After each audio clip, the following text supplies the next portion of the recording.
자, 중복차 5번 보겠습니다. 우리나라의 환율 구조입니다. 자, 첫 번째 매매 기준율이라는 게 나오는데요. 고객과 외국환 은행 간의 외환거래, 외국환 은행 간의 외환거래 기준이 되는 환율을 말합니다.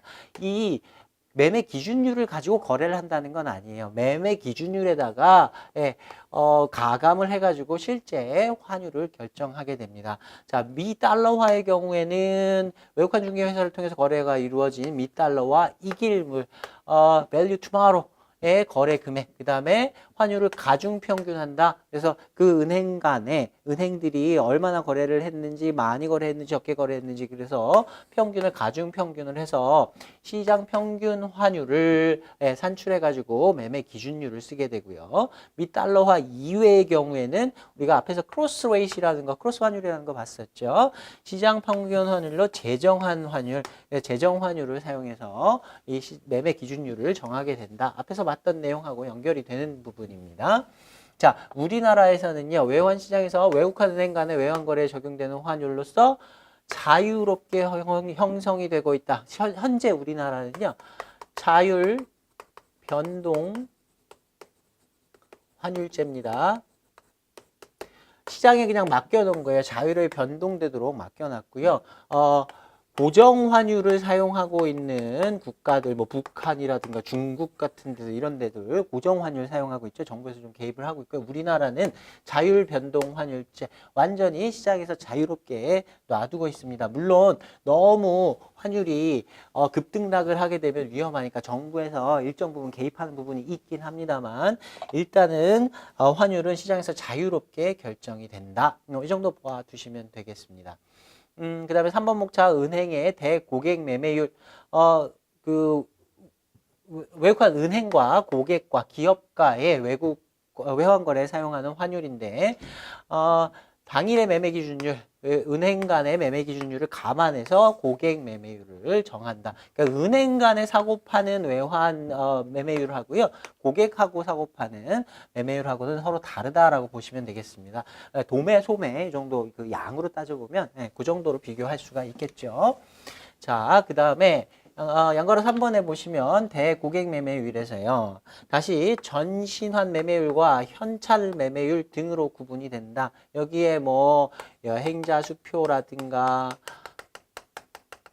트래블러스 체크 해가지고 TC 이렇게 해갖고 이렇게 환율이 고시된 것도 은행에, 외국환 은행에 가보시면 보실 수 있을 겁니다. 전신환, 그다음에 현찰, 뭐 여행자 수표, 뭐 이런 것들이 다 그 환율이 조금씩 다릅니다. 자, 1번 동그라미에 전신환 매매율 보겠습니다. 환원의 결제를 전신으로 할 때 우리가 앞에서 배운 TT 결제 방법 있었죠. 송금 방법 중에 전신환이 있었습니다. 전신에 의해서 외국환이 결제되면 외국환이 1일 이내에 송달된다. 그래서 송달 기간에 대한 금리는 고려하지 않은 순수한 의미의 환율이다.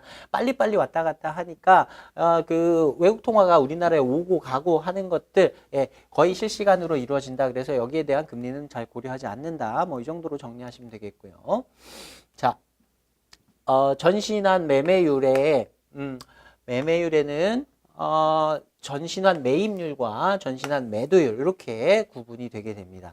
전신환으로 매입률이라고 하면 은행 입장에서 보셔야 돼요. 은행에서 매입을 한다, 사준다. 고객 입장에서는 판다 이렇게 보시면 되겠습니다. 수출업체입니다. 수출업체가 수출을 했어요. 그러면 달러가 들어오겠죠. 이 달러를 원화로 바꾸려면 은행에다 팔아야 됩니다. 그럼 은행이 사주겠죠. 그래서 수출업체가 TT로 외국에서 송금을 받으면 실제로 현금 따발이 오는 게 아니라 전신환으로 오게 되죠. 그러면 전신환 매입률로 수출업체가 달러를 원화로 교환하게 되는 겁니다. 자, 그 다음에 전신환 매도율은요. 은행 입장에서 매도를 하는 거예요. 은행 입장에서 파는 거니까 수입업체입니다. 수입업체는 외국으로 달러를 보내줘야 돼요. 그러니까 원화를 가지고 가서요. 은행에서 달러를 사와야 돼요. 수입업체가 달러를 사는 것, 은행에서는 달러를 파는 것. 그래서 은행의 매도율 이렇게 보시면 됩니다. 수입업체가 TT로 외국에 송금을 할 때 전신한 매도율이 적용이 된다. 이렇게 보시면 되겠습니다. 자, 드리기 쉬운 빈출 포인트. 은행이 고시한 달러화와 원화 간의 환율표 이렇게 되어 있습니다. 우리가 앞에서는요. 비드레이트, 매입률과 오퍼레이트, 매도율 이렇게 해서 계속 정리를 했었는데요. 지금 실제로 은행에 가시면 이렇게 고시가 됩니다. 송금을 보내실 때, 받으실 때, 현찰을 사실 때, 파실 때 이렇게 돼 있습니다. 자, 우리가 매입률, 매도율이라고 하면 은행 입장인 거고요. 여기 존댓말이 붙었습니다. 보내실 때, 받으실 때, 사실 때, 파실 때 이렇게 돼 있어요. 이거는 고객 입장에서 고시를 한 거예요. 송금을 보낸다. 외국에다 송금을 보낼 거면 원화를 달러로 바꿔서 송금을 해야 될 겁니다. 자, 송금을 한다라는 의미는 원화를 팔고 달러를 사는 것. 그래서 달러를 고객 입장에서 산다. 은행 입장에서는 매도율을 말하는 겁니다. 자, 우리가 보기엔 이거 굉장히 쉬운데요. 우리 시험 문제는 매입률, 매도율 이렇게 나올 수도 있고요. 이렇게 보내실 때, 받으실 때 이렇게 나올 수도 있습니다.